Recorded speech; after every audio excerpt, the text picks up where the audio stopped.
बिस्मिल्लाहिर्रहमानिर्रहीम। अस्सलाम वालेकुम। जैकब न्यूज़ सां मां आहियां आबिद अली मंगरियो।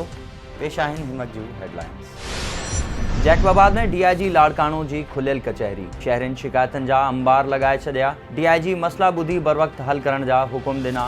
SHO बाहू खोसो होटल मालिक पारां मुफ़्त में मानी खाइण जी शिकायत ते मुअत्तल। ॻोठाणे जी ज़मीन ते कब्ज़ो करे ज़ख़्मी कंदड़ पुलिस एहलकार सस्पेंड। ॿिनि SHOs जूं इंक्रीमेंट ख़त्म, केतिरनि ई खे शोकास जारी। खैरपुर जी मॉडल क्रिमिनल ट्रायल कोर्ट पारां चर्स रखण जो ॾोह साबित थियण ते 4 जाबदारनि खे उमिरि कैद ऐं ॾंड जी सज़ा। 1 साल अॻु टंडो मस्ती पुलिस पारां 45 किलो चर्स सां गिरफ़्तार कयल जाबदार अब्दुल वसी नूरज़ई, नसरुल्लाह अचकज़ई, अब्दुल्लाह वातणी ऐं फयाज़ हुसैन वातणी मथां चर्स जो ॾोह साबित थियण ते मॉडल क्रिमिनल ट्रायल कोर्ट जे जज गुलज़मीर सोलंकी उमिरि कैद ऐं 1 लख रुपया ॾंड जी सज़ा ॿुधाए छॾी आहे।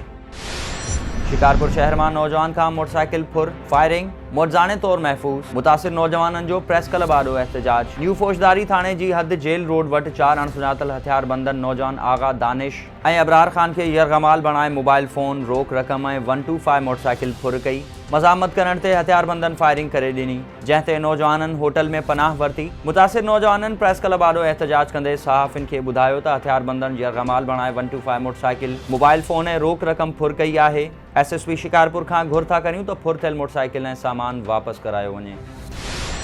गारो लॻ बाबड़ा रोड भरिसां क़ाइम क़दीम वसंदी गुल हसन मलाह वासिन जो रस्तो बंदि करण ख़िलाफ़ एहतजाज।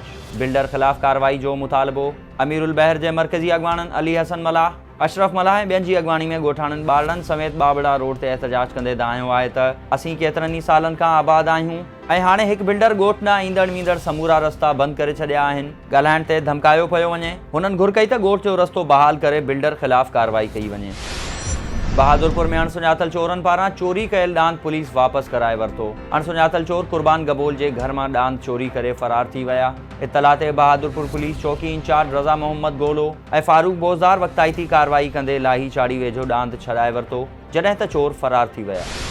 ब्रिगड़ी बाईपास से मोटरसाइकिल ऐं डंपर में टक्कर, 2 बैंक मुलाज़िम ज़ख़्मी। थरदीप माइक्रो फाइनेंस बैंक जे ज़ख़्मी मुलाज़िमनि बदीन वासी मुमताज़ अली सूमरो ऐं अब्दुल गफ़ार राहिमो खे तालका अस्पताल ब्रिगड़ी आंदो वियो, जिते तिबी इमदाद बाद खेनि हैदराबाद मुंतक़िल कयो वियो, जॾहिं त पुलिस डंपर खे तहवील में वठी छॾियो आहे। इमरान खान 70 सालनि जो गंद साफ़ करे वरितो आहे। हाणे इहो गंद पूरे मुल्क में गंदगी फैलाइण जी कोशिश करे रहियो आहे। PDM में शामिल पार्टियूं परॾेही एजेंडा ते हलंदे मुल्क ख़िलाफ़ साज़िशूं करे रहियूं आहिनि। अहिड़े ख़्यालनि जो इज़हार PTI अॻवान डॉक्टर मुस्तनसर बुल्ला मटियारी जे सीनियर सहाफ़ी GM बाबू ख़ास खैली सां संदसि वालदा जे लाॾाणे ते ताज़ियत करण बाद मीडिया सां ॻाल्हाईंदे कयो। इन मौक़े ते दीपक कुमार जयरामाणी, लाइक फ़कीर, मुनीर अहमद मुग़ल, डॉक्टर शराफ़त अली ॿिया पिणु मौजूद हुआ। हाला में कोट रोड ते चिंची मोटरसाइकिल में टक्कर, नौजवान ज़ख़्मी नौजवान अंस मेमण के शहरनि फौरी तौर तालका अस्पताल हाला पहुचायो, जितां खेसि हैदराबाद मुंतक़िल कयो वियो। ॿिए तरफ़ चिंची ड्राइवर रिक्शा छॾे फरार थी वियो, जंहिं त पुलिस चिंची रक्षा खे तहवील में वठी छॾियो आहे। जग मशहूर नोहा ख़्वां हसन सादिक ऐं अहले बैत जी शान में कवालियूं पढ़ंदड़ ऐं औलिया किराम ते डॉक्यूमेंट्री ठाहींदड़ सैयद मेहरबान अली शमसी सां रिहाण। मखदूम ग़ुलाम महिउद्दीन ऐं मखदूम अम्मार हैदर पारां दस्तारबंदी पिणु कई वई। तक़रीब में मखदूम सोहेलुज़्ज़मा, ज़वार फ़कीर हुसैन अली जाफ़री, सरदार जाम खान उन्नड़, नोहा ख़्वां हसन सादिक, सैयद मेहरबान अली शाह शमसी खे सिंध जी सूखड़ी लुंगियूं, अजरकूं ऐं टोपियूं सूखड़ी में ॾिनियूं, जॾहिं त इन मौक़े ते सैयद मेहरबान अली शमसी पारां ठाहियल डॉक्यूमेंट्री पिणु ॾेखारी वई।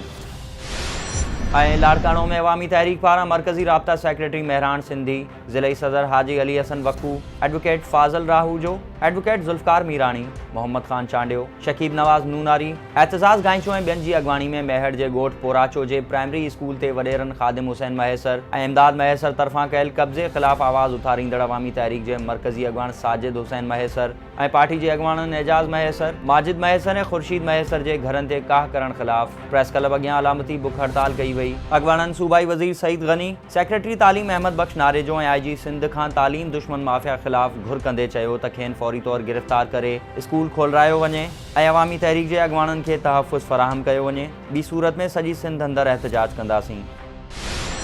ही हुयूं हिन वक़्त जूं हेडलाइंस। वधीक ख़बरुनि ऐं अपडेट्स लाइ विज़िट कयो असांजी वेबसाइट www.jakabnewshd.com ऐं फेसबुक ते फॉलो कयो। ॾिसंदा रहो जैकब न्यूज़, ख़बर खां हक़ीक़त ताईं।